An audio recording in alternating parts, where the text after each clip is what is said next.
Hi everyone, in this video, I'm going to be solving this question. It says simplify root 50. To do this, I'm going to be looking for two numbers that will be multiplied together to give me 50. One of the numbers must actually be a perfect square, and the other one is not a perfect square. A perfect square is that number that you get when you multiply a whole number by itself. For instance, 4 is a perfect square. If I multiply 2 by itself, I'm going to get 4.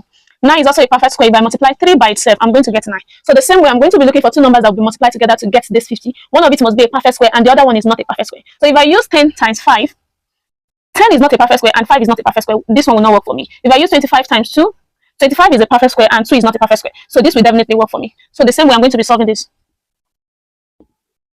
So root 50 is the same thing as the root of 25 times 2.